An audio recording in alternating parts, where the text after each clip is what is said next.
Hello. Hello. Thank you so What do much. you what do you mean annoying? How dare you? I mean, sometimes I mean, especially now, it's very fitting about the odds. I feel like we're hearing a lot about the odds when we watch the news. And C-3PO is somebody who is always telling us the odds. Oh yes. But even worse is of course my favorite line in the movie, the original movie is we're doomed. But hey, I'm taking that back because we're not doomed, we're getting there. Not soon, but we will eventually. Now, what is self-isolation quarantine life looking like for you right now? What have you been doing? What's your day-to-day looking like? First of all, the dining room is now a fitness studio, Okay. as well as a little TV studio, so that I am Skyping and Zooming and blue jeaning around the planet, which is pretty amazing for somebody who's not totally tech savvy. Yeah. Then, of course, we go out to buy food, and we wear gloves, we wear a mask, and everybody in the stores self distances. And Hmm. it's become automatic now. And, you know, heaven forbid anybody gets close to you, they get the glare of death, you know what I mean? It's So true. that, Well, and a um, lot has happened. Yeah, since I guess we saw each other last. There's been a few new things in your life, and of course in the world. But now we've seen the last film with the Rise of Skywalker, which, by the way, you have got a good look at that front and center. I love it. This is Excellent. this Yeah. was given away as part of a Toronto Star Wars exhibit, but it's great that we finally got to see. Well, I mean, C-3PO has been so prominent in the saga, but he really had his moment in the spotlight in the final film, which I absolutely loved. I did too. When I got the script, I was really pleased. And in the making of it, I had the best time filming, I have to tell you. But one of the things that happened was that some of the moments got kind of squished a bit, so it was even more touching on the set to play some of these scenes, and some of the distances, the gaps between Mhm. we're going to do a bad thing. Oh God, we're doing a bad thing. Oh, we've done a bad thing. These gaps were very long. So when it came to oh, it's okay, it wasn't it was risky, but we got away with it. That all got a bit condensed. So on the set, it was actually even more moving than what you see in the film. And there was some. Speaking of moving, I think C-3PO. He's always been a way to kind of bring some levity to the situation throughout the saga. But we really, I think, for the first time for me anyway, I was moved to tears. Where there's some moments where we're not sure what's going to happen to our favorite droid, and the audience. I could hear the sniffling in the audience. Well, I have to say, when I saw the trailer live, I hadn't seen it being cut together, and they put in that bit of taking one last look, sir, at my friends. Mm, I was moved. I'd said it. I said it exactly the way you see it. yeah. I was moved on the set. It was a bit of magic. I'm very grateful for that. Yeah, and also too, I know you were doing a bit of a tour, but I think you were still on your book tour when I think all this had happened Yeah. with your I am Um, C-3PO, which is that is really cool. I love the fact that you've got that. I had enormous fun meeting people on the tour, and then of course immediately after that was over, we started touring to publicize the movie, and I think I went around the world a couple of times in quick succession. So by the time uh, we actually got to see it, it was like wow, finally we're there. But I was a little, little exhausted. But of Mhm. course, those flying days are over for the time being anyway. Mhm. So making the most of it here, doing all sorts of stuff, as I said, by electronic media like this, Yeah. including some readings for Disney and so on. So still keeping it all very much alive and talking to people who are, you know, doing all sorts of things for themselves, keeping themselves entertained, Yeah. students working away, you know, good luck to them all.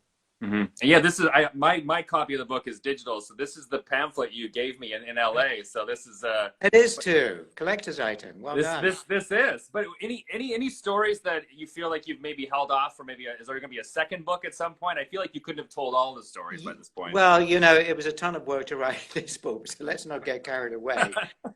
It's far more difficult than it looks. You know, I've got a huge respect for Dickens and Chaucer and all those people and Shakespeare. Boy, writing. They didn't even have computers, as far as I know. There were one or two things that I forgot, but I've forgotten them anyway. I think there was a piece which I was sad that I forgot on the day when Luke Skywalker, right at the beginning of the first film, is looking sad as the sun sets. They hair and makeup and costume kept going in and fiddling with Mark's hair and his clothes and everything as the sun was setting. And at that point of the day, out in the desert, that sun sinks pretty fast, and suddenly, oh, whoops, it's gone. Had to do it another day because they had wasted so much time messing about. And of course, that's the real sun that they eventually got. And then ILM matted in a second sun behind it. Really clever. And also, a really cool moment, I think, in The Rise of Skywalker. We saw that full circle moment where we were back on Tatooine. And that must have been equally as emotional for you to kind of close that book that way. It was, chapter that way. Yeah, and it was totally strange to be out in the desert in wonderful Jordan, just a magic place. But even more magic, there was the homestead, the domed home. And I watched that final scene with Daisy there. And it was so still out in the desert evening. It was absolutely magical and really quite sort of soul-stirring to see that home. That was the first set I ever saw out by the Sandcrawler. And it was a wonderful ending to the film. And the whole thing was, yeah, quite an emotional experience, obviously after 40 years to sort of, to be there. And then, of course, JJ and Chris Terrio had given 3PO back his original line, stuck there in the middle of all the celebrations and the homecomings and the whoopee. But 3PO says, "Did you hear that?" And it was kind of fun that they could shove that first line in somewhere in the end. Wow. Well, you've had quite a journey in over 40 years already with Star Wars, and we do have some fan questions. So we're going to get to a couple of these. So let me see what we can. Okay. Okay. Here we go. Let's see. Not sure I can answer them, man. This is a great one. Now, it seems like, yeah, you haven't gained any weight in 40 years. So what is the secret? Because you need to fit into that suit. No, two things. Be careful what you wear. I mean, you can wear something that looks quite slimming. And I have to tell you that when I'm working, yes, I mean, I weigh myself every day, and I can tell when I had that extra cookie, all right? Because it goes somewhere. Oh, yes. So it's a discipline. It's like doing exercise every day. Yeah. Keeps me fit and strong and very strong in the core center of your body, which you really need if you're playing something like 3PO, because you're basically holding several tons of plastic and metal together. Well, and the last time I saw you was, I think, the gym at the hotel. You're someone who likes to stay active, and I guess you have to.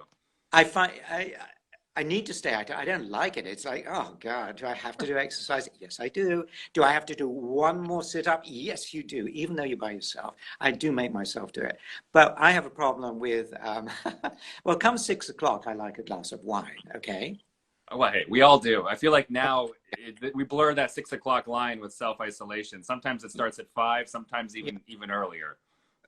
Well, if it's Sunday, that's possible. Okay, and it's Sunday tomorrow. Oh, yes.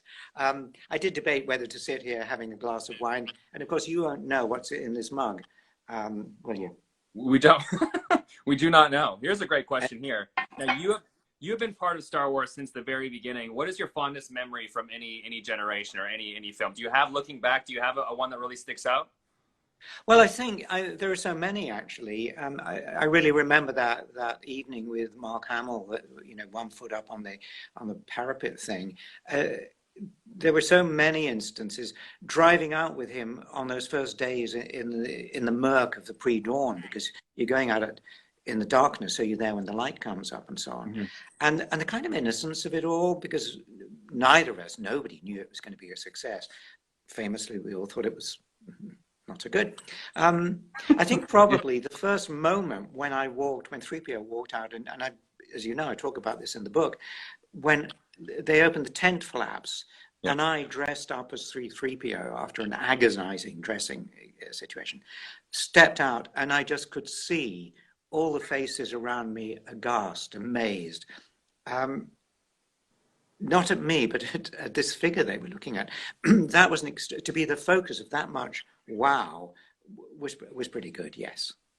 Now, I also, this is a great question, like as a kind of a follow-up for this, where did that go? It was, what was the most, yeah, there we go. What was the hardest to film as C-3PO? Because I heard a story that there was a point, I believe it was in The Rise of Skywalker, where you had to actually remove the pants to do a bit of climbing because it was too restricting. Is that true?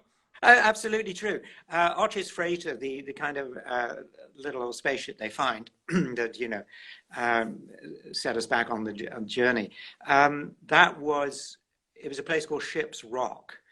We had these identifications because the desert can be a bit confusing. So Ship's Rock was this mini mountain, and it had a big flagpole on the top, and that was the height.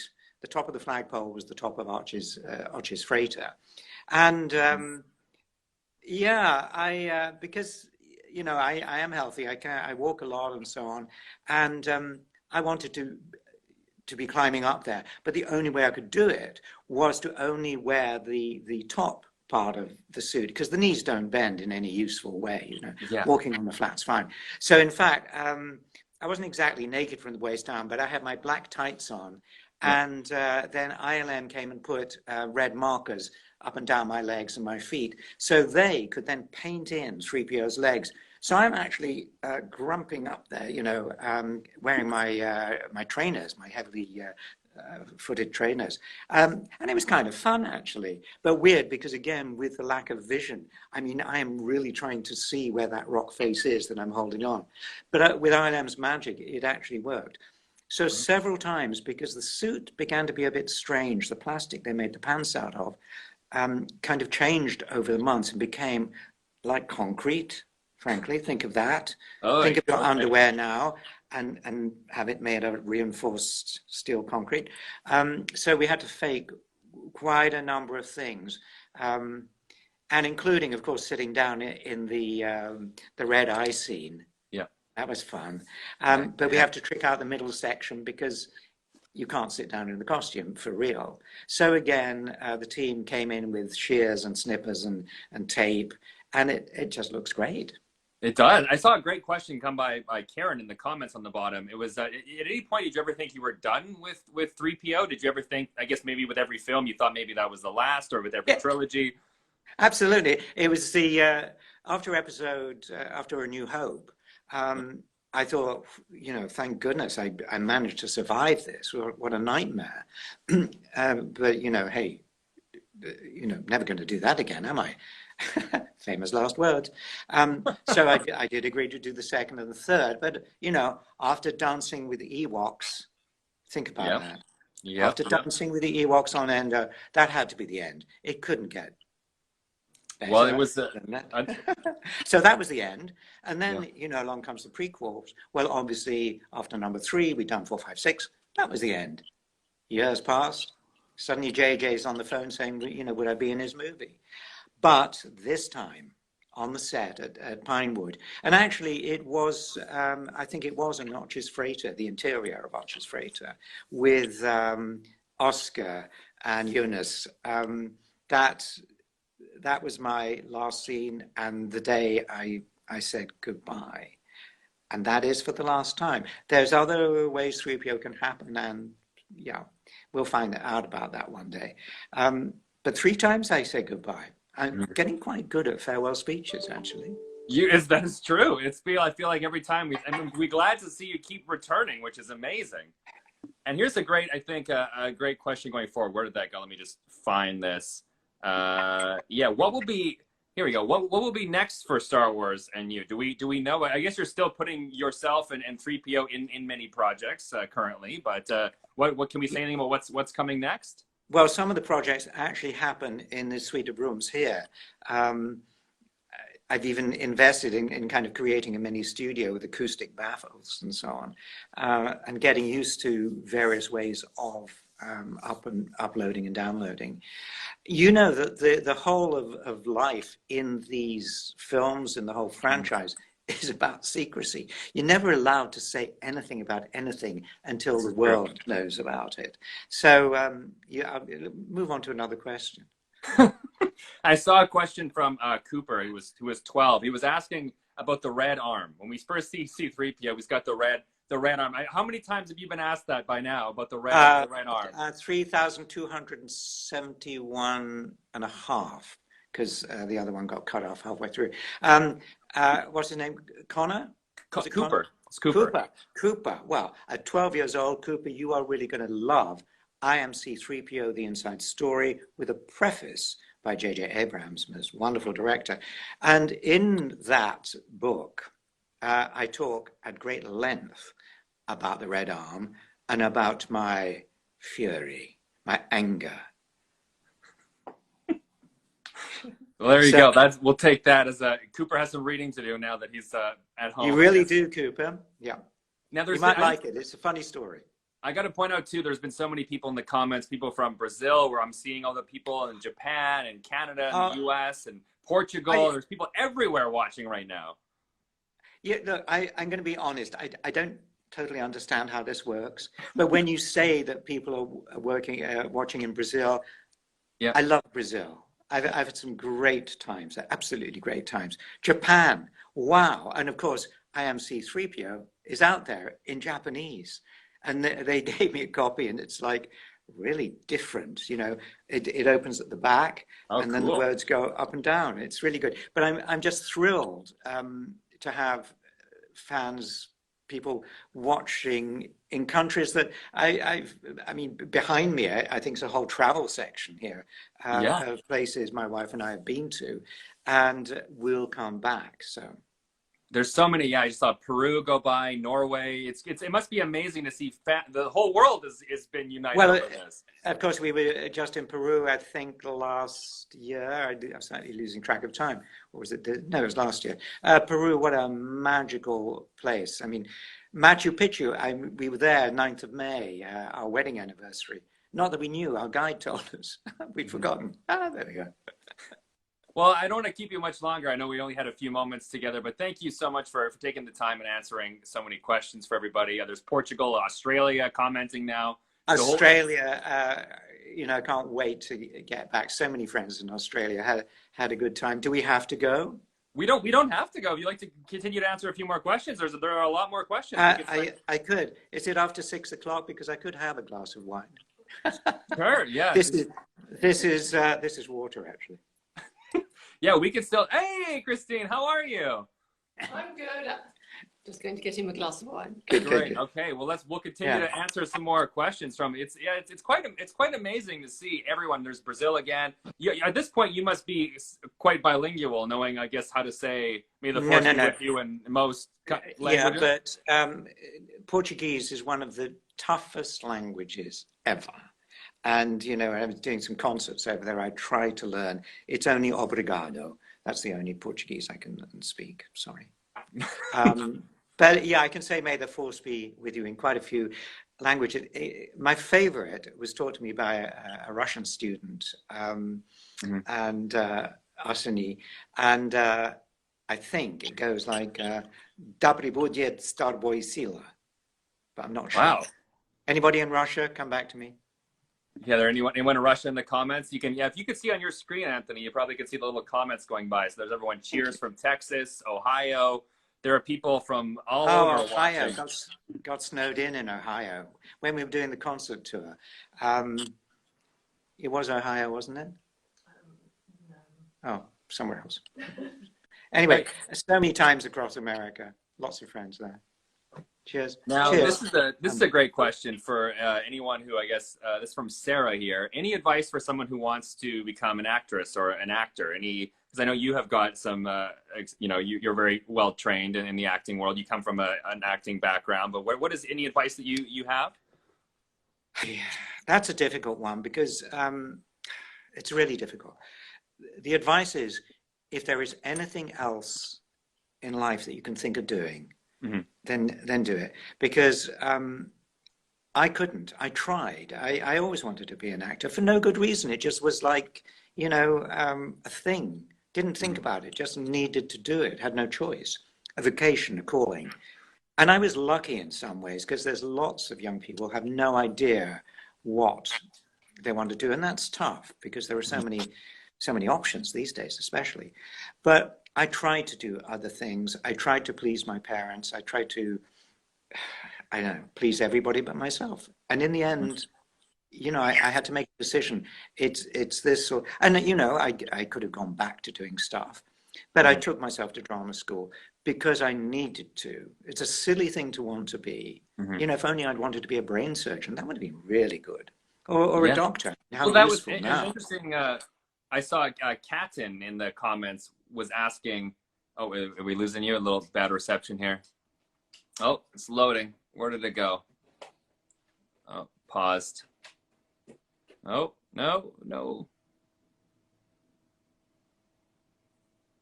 Oh, I can't. I've lost your stream, Anthony. I can't see it on my end. Are we all? Oh, there we go. There we go. I lost you for a brief We've now moment. entered yeah, because we've now entered low power mode. It's an age thing. You know, I had a birthday recently. So yeah, if you want to be an actor, but it's very tough.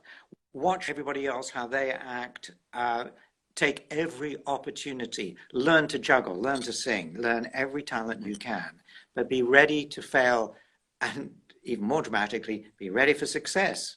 It's tough. Well, I saw a great comment from Katin on the bottom. She she had said, if you weren't doing this, if you weren't an actor, what do you think you would be doing? Where do you think you would have ended up? I think I would be in what is now called the hospitality industry, Okay. or possibly in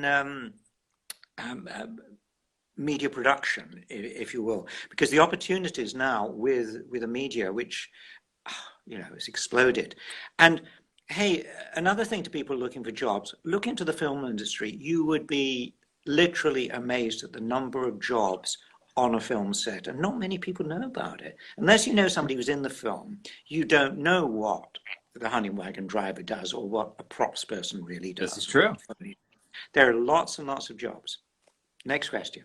There was a great one here about filming in Norway. Where is it? How cold was it in Norway when you filmed Empire Strikes Back? It was incredibly, horribly, nastily, beautifully cold, which is why I never went there, because they knew that in my suit, I would have died within moments. So what happened? Hang on, we're just going to take, stay with me here. We No are problem. just going little. I have a wine as well now, so we can have a wine together while we continue to answer questions. I'm trying to give a power boost.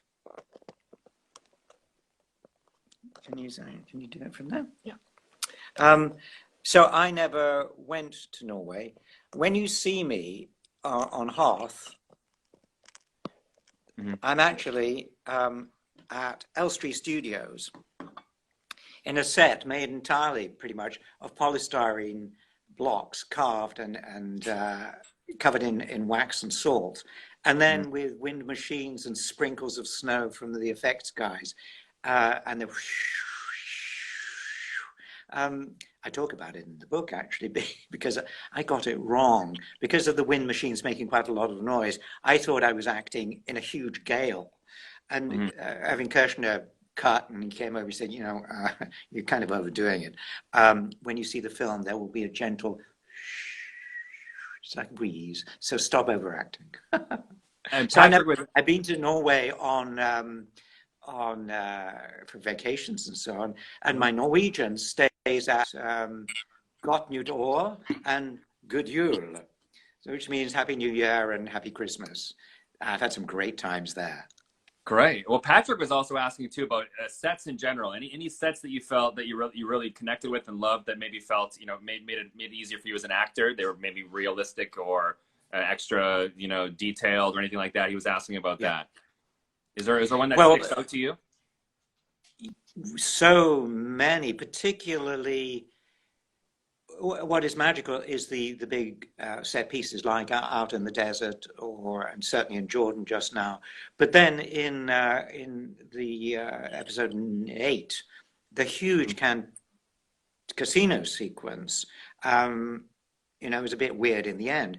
But boy, that set on the James Bond stage, the biggest set stage in Europe, the 007 stage, that was just breathtaking. And, you know, then they destroyed it and then they put it back together, destroyed it for each take and so on. And I was sorry that more of that wasn't in the film, wonderful costumes. But in episode 9, The Rise of Skywalker, whoa, the Rebel base, I think it was stage 5, big tin Yes. shed, and you walk in and wow, how do they, I mean, literally, there's a program called How Do They Do It? How do they make this stuff happen? Because it looks so real. And to the extent that you become quite blasé about it. You just, back in the Rebel base and whatever. And down the road was a real forest, which they tricked out with extra lumps of stuff around trees and vines and stuff. So it stopped looking like the English countryside and became a different planet. But always, and then one of the tricks on The Force Awakens, we were out on this huge runway that used to be the nuclear base for American arms back in the 60s, Greenham Common. But this became the Rebel base, and at one end was the Falcon. And then I was walking towards it, and I was admiring all these X-Wings in a row, X-Wing fighters in a row. And as I approached, I realized, no, it was just a piece of painted cardboard, whatever. Some artist had brilliantly done a 3D perspective painting of them, and until you got really within sniffing distance, you believed it. I love all that. I love that a lot of things are not made of what they look like they're made of. Well, this is a great question. Speaking of temperature, is it warm in the C-3PO suit? And if so, how do you stay so cool? What is the secret? Is there like an air conditioning system in there? What's going on? Is it warm? What an interesting question. One I've never been asked before. And again, it's in the book. Is it hot in the costume? It's right at the end. And it is the most typical question, apart from how do you go to the bathroom in the costume? Yeah. Okay. But it is. It can be. You can assume it is quite warm, and I mean, It can be. When we filmed in 1976, it was a heat wave. It's only been hotter than that time once since then, and I cooked basically. For the Rise of Skywalker, they came up with a little gizmo that I think space pilots wear, which is a vest with very fine plastic tubes. And when you have the chance, you connect a thing to a bag full of iced water, and there's a circulating pump, and it shoots water up and down these tubes, up and down your chest and your back. And we did it actually in the sand tunnels, the bit where the big snake thing is. We did it, and they connected me up afterwards. And I have to tell you, it is so effective that it's like, whoa, I'm having a heart attack. It's like, and I only put it on for a few moments because it really does work. The great thing about the new suit is the face comes off really quickly, so I can breathe. I heard the timing changed a lot. It was about half an hour in the original suit, and now it's a matter of seconds. Is that correct? The technology changed. Originally, the first day was 2 hours, and that was the first film. It was miserable, and miserable for me, miserable for the guys who were having to make it work around me, and so on. And now it's the whole thing can be about 6 minutes, and the face, 6 seconds. So. Thank you for the technology. Brilliant. Here's a great question for you. What is it like being a legend? I don't know. I wait to find out. One of the things that's occurred to me is that, and I've said this, that it's very hard for me to appreciate the whole thing. But because if I come very close to the phone to look at it, I can't see the phone. Do you see what I mean? Yeah. I need the distance of years and to be able to look back, because I never stood where the audience stood. I saw the films, yes, but I'd been there earlier in another guise. So it's all bigger than I can possibly imagine, frankly. And that's okay. I do not think of myself as a legend, because that probably would mean I was dead, and that would be difficult. Yeah. I feel like you've had the opportunity over the years, through conventions. I think the first time I saw you was on a Star Wars live show in Saskatchewan, actually, in Saskatoon was the first time. But things like that must really help you kind of see it as for what it is, and kind of see that big picture as the impact that Star Wars has. Yeah, I take your point, but because I'm not, very good at the stuff, it actually took a show, the Star Wars in Concert show, which was, That's right. I don't know, or 8 years ago, no, 9 years, 10 years, I don't know. So some people watching may have seen in Japan and in Europe. And Yeah, that was the show actually. That was the one I'm talking about in concert. That was the Saskatoon show. I was there. Oh, I'm so glad, because that was just a great show. And in the book, it's the opening chapter. I say it's the best job I ever had. You know, forget the movies. It was that concert tour. And partly because as a stage actor, I really love that thing of being with an audience, and you feel the audience coming across the footlights there. And in that concert thing, it gave me access to thousands and thousands of people around everywhere we toured. The biggest audience was 25,000 people. I think that was in Houston. But in general, it was between 5 and 20,000 in arenas and so on. And I felt the extraordinary warmth of the audience.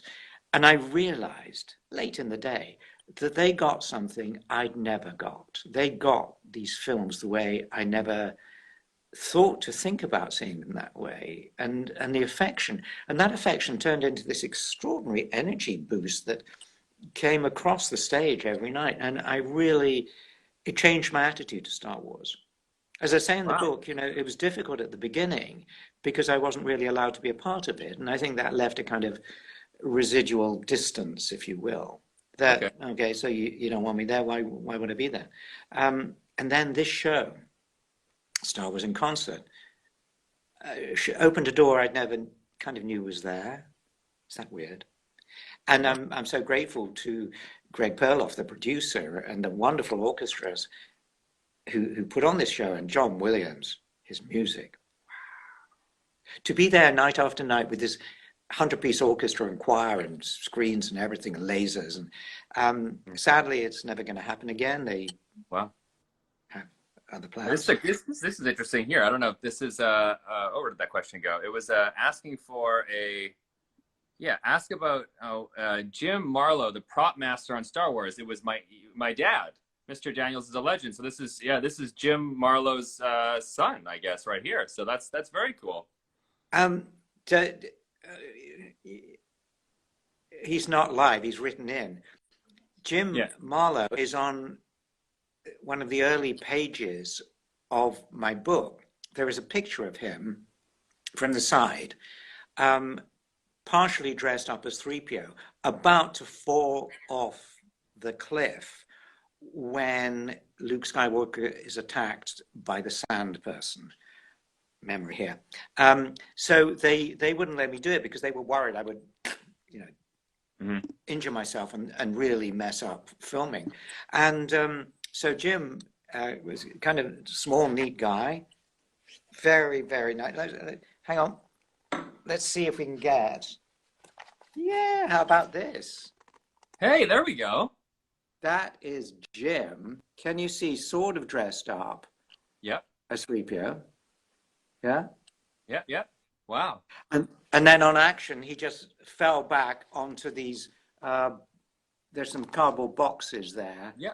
And they've got mattresses on top. And I was kind of miffed because I thought, well, I could have done that. That was easy. But they were worried about my safety. Didn't worry about Jim.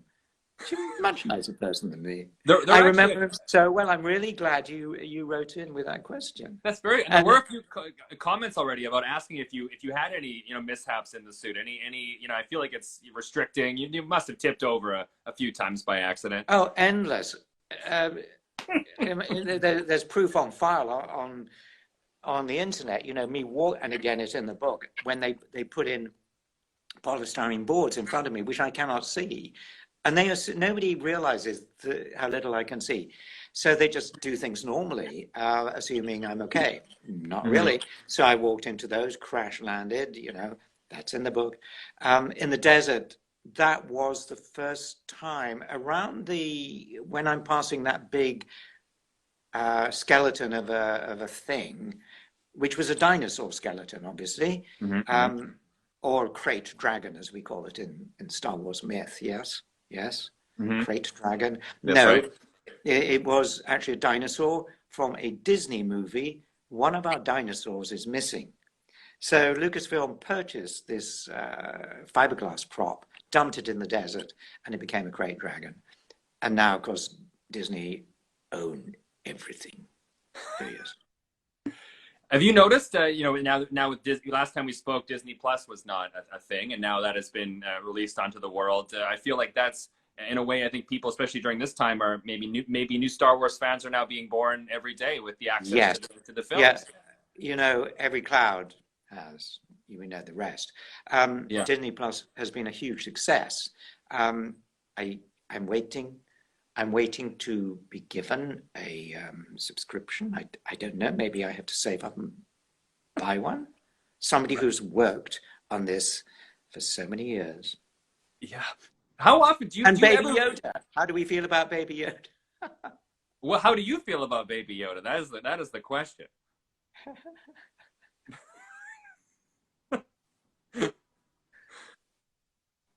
Next No. question.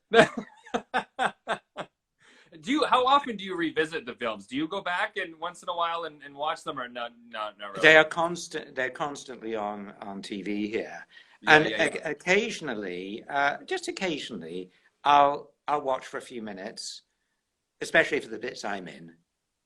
Yeah. But I don't. No, I don't. I did for the book watch certain sequences that I couldn't quite remember, etc. So sometimes for technical thing, but I would be. It's not my thing to sit back and watch, even the bits with the others in. This is a question a lot of people are asking this one about your favorite film in the saga. I feel like it's probably hard to decide which one is your favorite. There's so many great moments and so many great films, but yeah. Well, curiously, I think I do have an answer. It is episode 4, the very first one, because I actually understood the story. It was kind of neat. Yeah.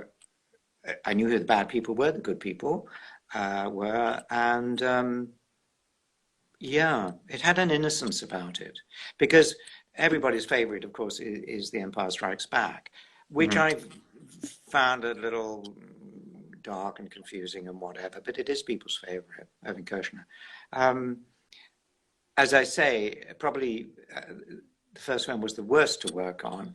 The best was, of course, Rise of Skywalker, which was just endless, long days. I mean, really, the film industry really takes it out of you.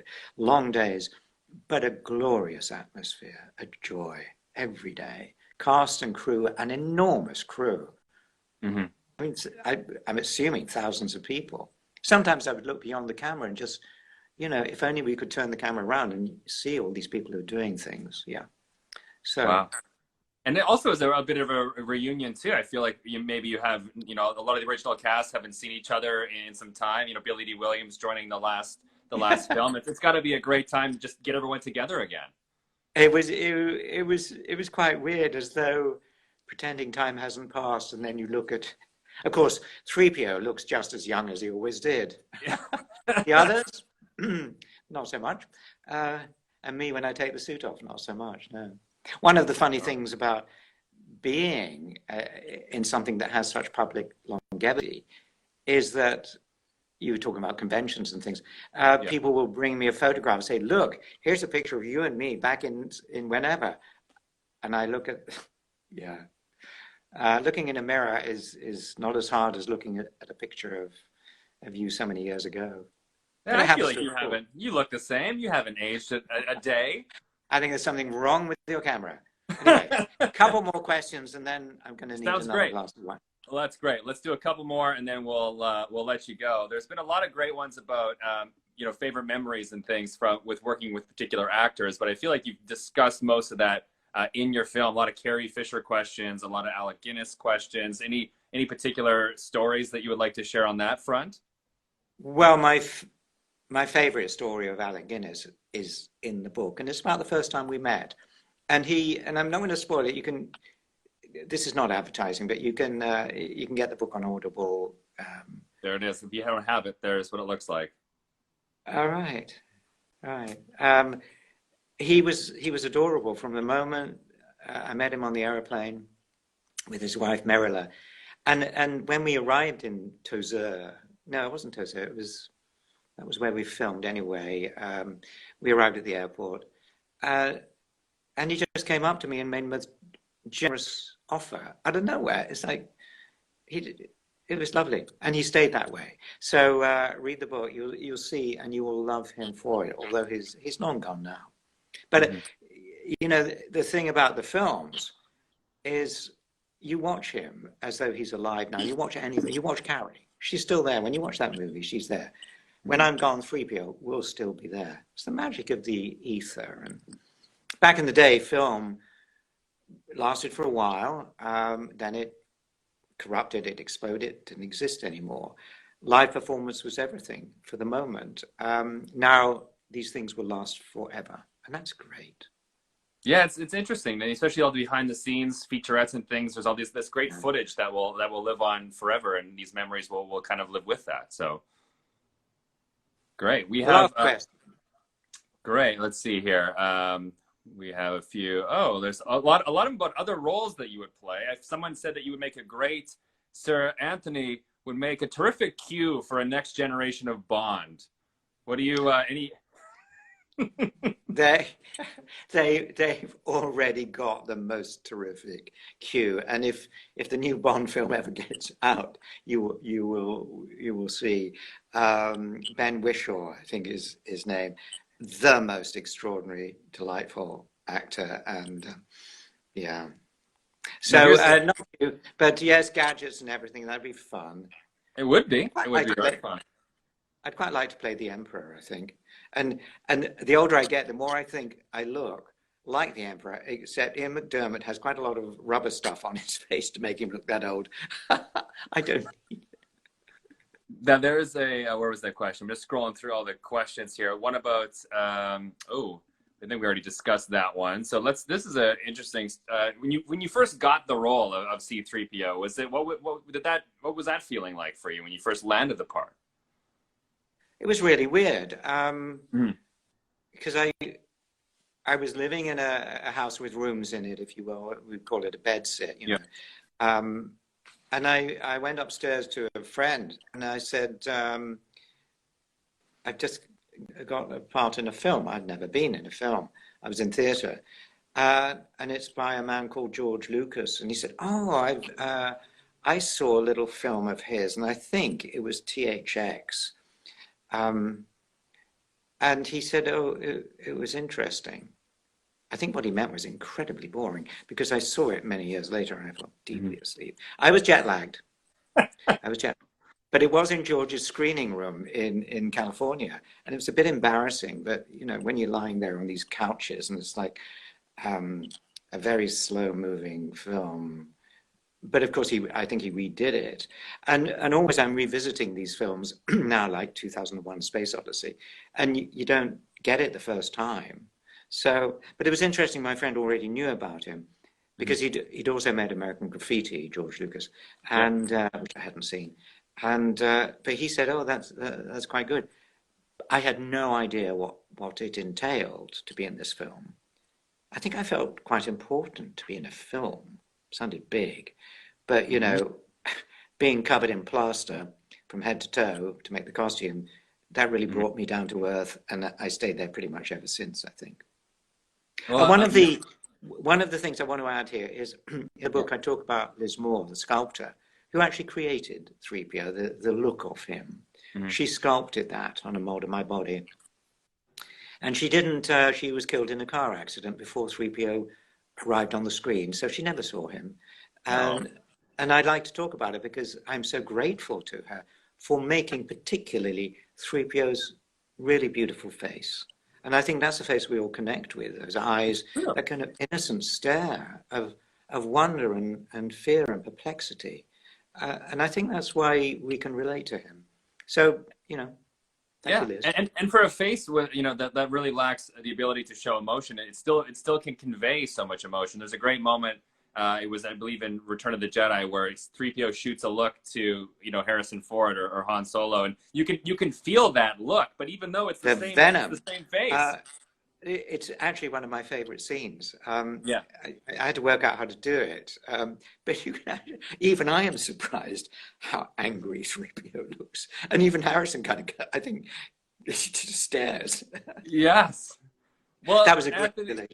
Yeah. Well, Anthony, thank you so much for your time. I really appreciate it. To everyone who's watching around the world, thank you for tuning in and asking so many great questions. But thank you so much.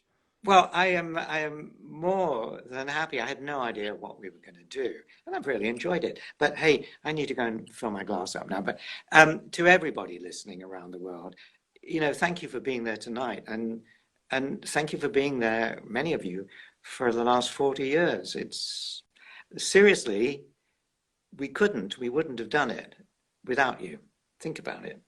It's for the audience, and you're the audience. So thanks for looking after me. Bye-bye. Amazing. Well, thank you so much. Stay safe. Cheers. Enjoy the rest of your quarantine. And all the best to you in the future. And we'll hopefully be able to do this again sometime. But although in person, we'll do it closer distance than this. Yeah, that would be good. Bye, everybody. Great. Take care, Anthony. Thank you so much.